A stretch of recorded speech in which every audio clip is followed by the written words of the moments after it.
look up at the stars and we think about the vastness of space, the infinite possibilities, but there's this other side to it, this feeling that maybe, just maybe, we're not getting the whole story. NASA, for all its talk about exploration and discovery, has always struck me as a bit of a black box.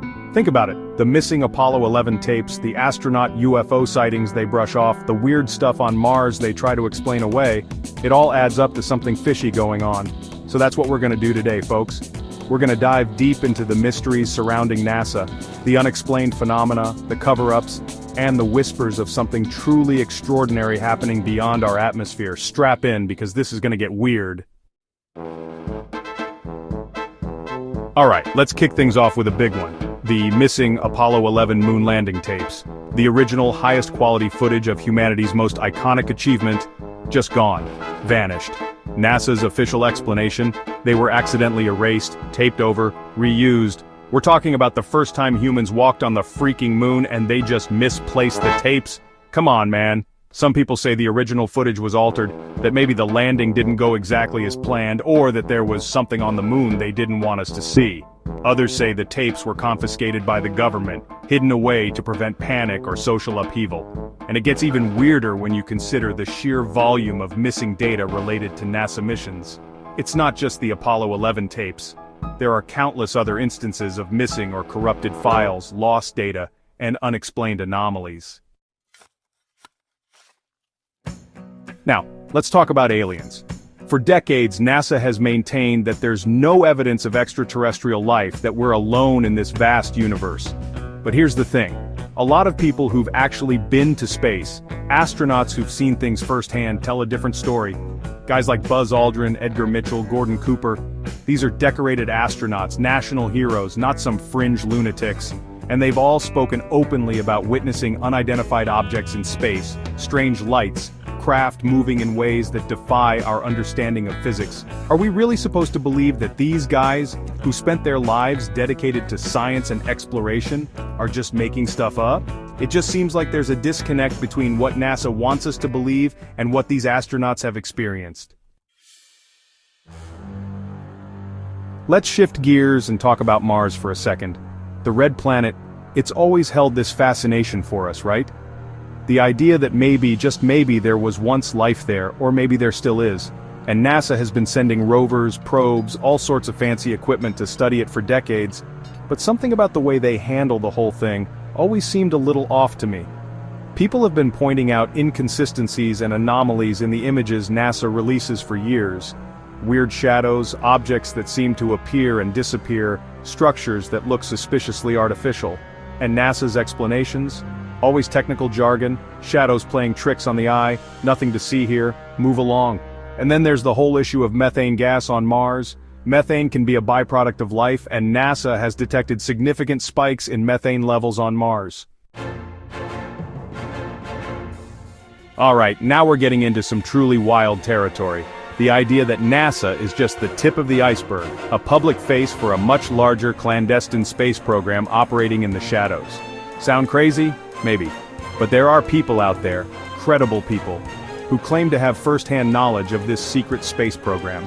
We're talking about guys like Gary McKinnon, the hacker who allegedly broke into NASA and Pentagon computers, and claimed to have found evidence of a secret fleet of spacecrafts, technologies far beyond anything we've ever seen publicly. And then there's Bob Lazar, who claims to have worked at a top-secret facility called S4, reverse engineering alien technology. And when you factor in the trillions of dollars that have gone unaccounted for in the government budget over the years, it makes you wonder if maybe, just maybe, some of that money has been funneled into a secret space program. Let's take a break from all the conspiracies for a second and talk about something truly awe-inspiring, the sounds of space.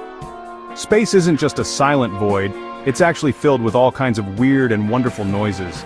And NASA has been recording these sounds for years, picking up radio waves, electromagnetic vibrations, all sorts of crazy stuff. Some of these sounds are just the natural emissions of stars and planets, like the eerie whistling of Jupiter's magnetic field or the rhythmic pulsing of a pulsar. But then there are the sounds that defy explanation. Strange whistles, clicks, and pops that seem to come from nowhere. Signals that some people believe could be evidence of extraterrestrial communication. Now, NASA always tries to explain these sounds away as natural phenomena, but even they admit that some of them are puzzling. Okay, we've covered a lot of ground so far, but this next one is a real head-scratcher, the Van Allen radiation belts. Now, for those of you who don't know, the Van Allen belts are these two huge donuts of radiation that surround Earth. They're filled with high-energy particles from the sun that get trapped by Earth's magnetic field, which brings us to the mystery. How did the Apollo astronauts survive their trip through the Van Allen belts? NASA claims that the Apollo missions were designed to minimize exposure to radiation, that the spacecraft had shielding, and that the astronauts passed through the belts quickly enough to avoid any serious harm. But some scientists and engineers have questioned this explanation, arguing that the levels of radiation in the Van Allen belts would have been far too intense for the Apollo technology to handle. Let's go back to the moon for a minute, because there's something strange happening up there. I'm talking about the moon anomalies, weird lights, structures, and objects that have been photographed on the lunar surface. Now, some of these can be explained away as shadows, tricks of the light, or image artifacts, but others are much harder to dismiss. There are photographs of what appear to be towers, bridges, and even pyramids on the moon, structures that look eerily similar to ancient ruins here on Earth. Now, NASA's official stance is that these anomalies are nothing more than natural geological formations or reflections from the lunar surface. But some researchers believe that these anomalies could be evidence of an ancient civilization on the moon, or perhaps even an active extraterrestrial presence. Look, at the end of the day, we have to remember one thing. NASA isn't just some independent group of space enthusiasts launching rockets for the fun of it. They're a government agency, funded by taxpayers, and they answer to the highest levels of government.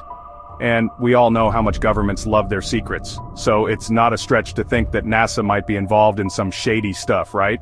I mean, they were born out of the Cold War, a time of intense secrecy and paranoia, and their history is intertwined with the military-industrial complex, with all its black budgets and clandestine operations. So the next time you see a rocket launch, a beautiful image from the Hubble telescope, or a news report about the latest Mars rover discovery, remember, there's more to the story than meets the eye. So there you have it, a glimpse into the strange and mysterious world of NASA conspiracies. From missing tapes to alien encounters, secret space programs to unexplained phenomena, we've covered a lot of ground. I'm not saying I believe everything we've talked about today, but I do think it's important to keep an open mind, to question the official narrative, and to consider the possibility that there might be more to the universe than we've been told. Stay curious, my friends.